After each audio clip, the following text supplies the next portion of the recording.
Welcome to Small Business Talk for Coaches with Cathy Smith. This podcast is the ultimate resource for coaches looking to transform their coaching passion into a thriving business. Cathy Smith began a journey as a marketing professional in 2001 and has helped thousands of businesses to grow. Cathy specialises in helping coaches and is dedicated to showing you how to get your first clients and then many more. If you are ready to take your coaching practice to the next level, then you are in the right place. Whether you are just starting your coaching journey or you're an experienced coach not seeing the results you desire, then this podcast is for you. Welcome to Small Business Talk for Coaches, episode 225. Last week we talked about goals for growth, about how to set goals and make sure that those goals are going to serve you. We also talked about avoiding the shiny object syndrome, those things that may have gobbled up your cash flow last year. So having a look at that and making sure that's not going to continue with things that don't serve you and you're no longer using. We also talked about prioritising yourself. The airlines have got it so right. Put the oxygen on yourself before you help others. And as coaches, we can get depleted quite easily. So make sure that you are doing that. So today's topic I thought would be a good follow-on from that. And it's about prioritizing your time, making sure that your time is the most useful that you can make it. So let's have a look and see what we can help you with there. Time management is really critical for coaches, not only for maintaining your day and making sure you get through the things that you really want to and need to, but also for maintaining the relationship with your clients. It's nothing worse when you've allocated an hour for something and it's just not winding up and it ends up running late time after time. That's not a good use of people's time. It's not a good use of your time, and it's also not a good use of your client's time. And then they get sloppy. They get to know that you're going to run late, and then that can become a cascading effect. So making sure that you are sticking to a time. And if it runs early, then maybe it's just a check-in with them. Is there anything else that we can help on this call? Is there any other topics you need to discuss in the 10 minutes we have left? And quite often, busy people will say, no, got what I needed today. Thank you very much. And then you can move on. Make sure that you use that time efficiently too. And it might be just taking a breath and getting some downtime. It doesn't have to be filled with something else that's busy. A great tool for coaches is the Eisenhower Matrix. It's where, I'm sure you've all seen it, straight down the middle vertically and then straight across horizontally. Then you mark it into 4 quadrants: the urgent and important, the not important and urgent, the not urgent and important. And then that 4th quadrant is neither not important or urgent.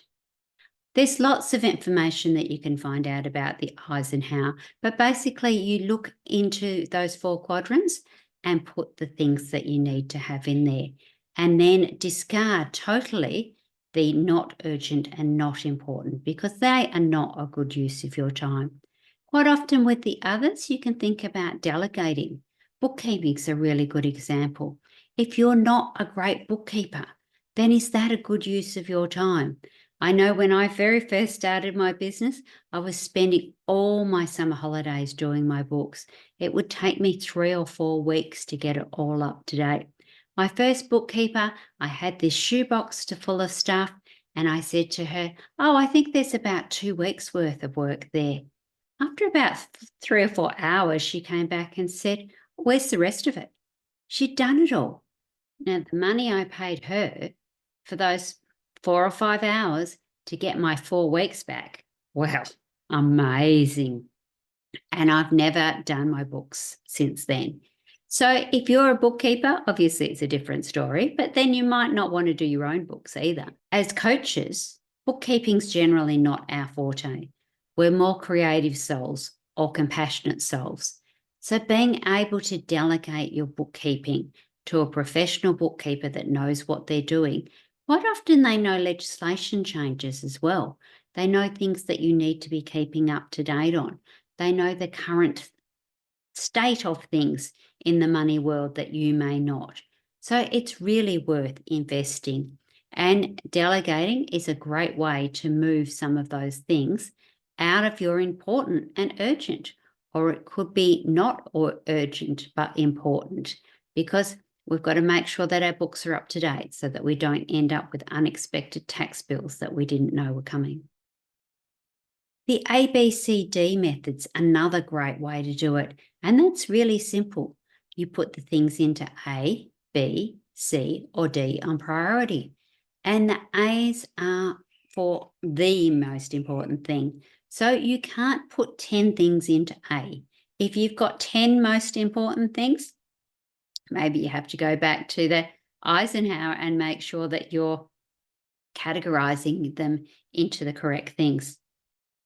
If they really are the most important things, can you delay them a little bit? Can they be most important next week, not this week? So thinking about most important, for each day you only want one most important thing. Then you might have a couple of next most important things, and then so on and so on. And also thinking about delegating. What is it that you can give to somebody else to do? Is it on somebody else's to-do list? Does it need to be on yours? Is it something that you have to do today? Like recording this podcast. That is something I have to do today, and only I can do it. My team can't do it. They do stuff after I've recorded it, but this is one of my most important things, and nobody else can do it for me. So that is a priority A for my day. So if you can look at doing your A's first up in the day, B's and so forth, then when things do get a bit railroaded and things get changed, then you've done the most important thing today. There's a book called The One Thing by Gary Keller and Jay Papasan, and that's a great book for talking about doing the one thing, how to pick it, how to choose it, and how to make it happen. Get your priorities straight. Know what it is that you need to do, and then that's going to start to make your time so much better. Making sure that you are balancing your time, making sure that you've got plenty of time for your coaching sessions, but also time for your business. You hear a lot of feast or famine in the coaching industry. You start and you get a few clients, and that's great. Then you stop those activities that got you those clients because you're delivering the coaching. So you need to be thinking of things that can keep going so that your coaching isn't feast and famine. Making sure you've got a balance between your coaching activities and your business activities. Some of those business activities might be able to be batched or to be automated. Things like social media posts, they can definitely be automated. And using the applications inside of Meta when you're doing Facebook and Instagram is really important. Also using that application inside of LinkedIn. Using their applications will get you better reach than using third party. When you're doing some of the others, you mightn't be able to be quite as scheduled, or you might need to be a little bit more creative. And that brings me to batching. So quite often it's a really great idea to do similar tasks together. So maybe you have days where you have your coaching sessions and do them one after another with small breaks in between if that's what suits you. And then you have other days where you do your business activities. You might have a day or a part of a day where you batch all your social media. If you're really clever, you might be able to do that for more than 1 week, several weeks, and then maybe add just a few spasmodic things in between to keep it exciting. But batching things really helps our brain because we're not trying to switch between this task and that task and every other task, and our brain's having to recalculate all the time. If we're in coaching mode and we're talking to 3 or 4 or 5 clients per day, whatever that good limit is for you, then it's much easier than switching between a coaching call and then doing some business and then maybe doing a bit of personal and then dropping in and out. That's one of the hardest things that people find working from home, is that they jump between tasks, and it can be very, very tiring, which is quite often why you feel very tired at the end of the day, even though you haven't done a lot. Your brain has been swapping and changing between tasks. So when you're thinking about batching, time blocking can be another great way. Okay, I've got coaching calls for this amount of time. I've got lunch, and then I've got some more coaching calls. Or I've spent the morning doing my social media. Don't just have it as an open slather. Go, okay, my social media is going to be in 2 blocks of an hour. That's the time I'm going to allow, because we've all heard about tasks expanding into the time that we're given. Parkinson's law, if you're given an hour to do something, quite often it will take that hour, whether you need it or not. And that's something to think about when you are doing your coaching sessions. If it is an hour, does it need to take an hour? Or sometimes people can wind it up much quicker. And as I mentioned before, you could ask them if they wanted another topic, or did they get what they came for? And sometimes people are quite happy to gain that extra 10 minutes that they didn't think they were going to get. So be respectful of people's time. Don't overcrowd it and try to make it go quicker when it's not, but also make sure that you are doing that time management so that it doesn't spill over. And the same with your other tasks. Work out how long you think it's going to take. Maybe add a little bit more so that you're not trying to cram it into too much, but stick to that time, because otherwise you can end up with time creep. And that's when you're still doing things at 8, 9 o'clock at night, which is not very balanced and not the best way to manage your time. So remember to leverage tools as well. So things like Asana and Trello, and there's lots of other project management tools, they can be really great. They can be great for scheduling. So setting up what you want to put in your social media. Sometimes when you sit in front of social media, you just see this notification or that notification, and it can be a real rabbit hole. So if you've got it all set up in something like Trello, you can see what posts you've got where, you can make sure that you're covering your main pillars, you can really see what's going on, and then you can literally copy and paste it into your Meta Business Suite and then schedule it out. So thinking about those kinds of things, what tools can you use? Trello and Asana, there's, like I said, there's lots of others. They generally have a free component, or they might have a trial. Most of them have some portion of it free. So start by using one of those and see how you go. Yes, it might be a bit of a learning curve, but it quite often can save you a lot of time. I also like the Pomeranda technique. It's where you work in bursts. So you can do it in 25 minutes or 50 minutes. I like 50 minutes. It just gives me that little bit more chunky time to be able to do it. So what you basically do is you set a timer for 50 minutes, and then you pick a task that you're going to do. So it might be your most important task, and then you do it for that 50 minutes. Now, if you're really sticking to it, you're not allowed to do anything else at all, even when that time's finished. Now, I don't think that's a really good use of time. So if I finish earlier than my 50 minutes, then I will restart it and do a different task. But basically, it's so that you're not jumping around from task to task. You've got 50 minutes to do that task, and off you go and do it. Then the timer goes off, and then you've got 10 minutes where you can reward yourself. You can go and do your 250 steps for that hour, which is generally what I do. You might go and get a drink or that coffee that you've been hanging out for. You might just take some downtime. You might go walk outside. Whatever it is that you want to do to give yourself a bit of a reward. Generally, it's great to get up and move if you can, because sitting down all day is one of the worst things that we can do as coaches, and it's really not good for us. Avoiding burnout is a real key. Just pushing through and work. It's only January. What are you going to feel like in March, April, by November? So plan this year. Set out your goals. Think about your time management, and make sure that you are looking after yourself to avoid that burnout. so that you can get longevity out of your coaching career, so that you can make money, and so that it's really going to sustain you, your family, and your clients.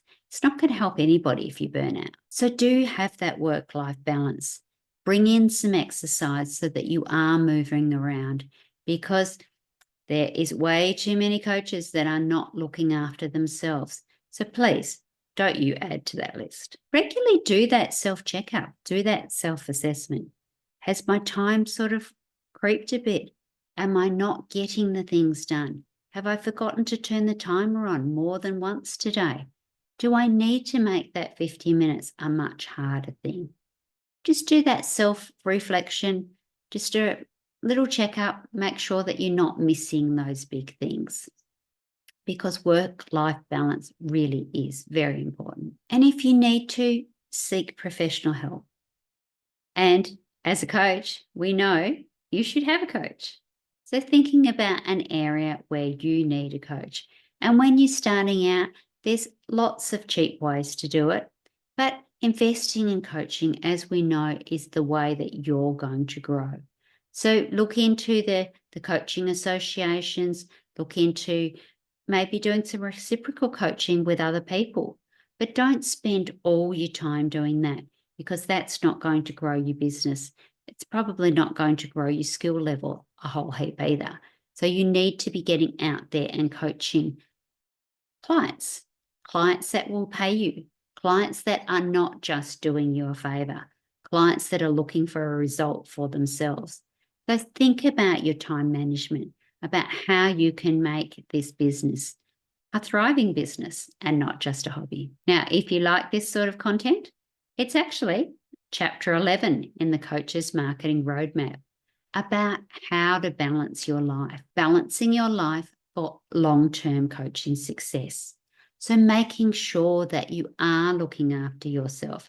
So thank you very much. Remember, same time, same place, and please do share it with your friends. Download it, subscribe if you haven't, and we are continually adding them to YouTube too. Remember, SPT community, enjoy your journey. Hey, did you enjoy this podcast?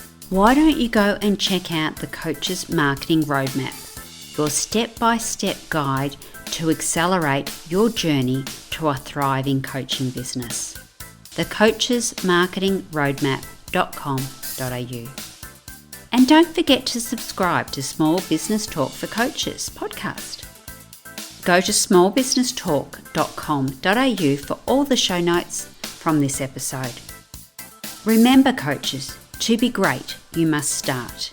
Pick one tip from today's episode, take action and implement it. Coaches, you've got this. Let's meet again next week at the same time and place. Remember, just start. One step at a time, take consistent action, and enjoy your journey.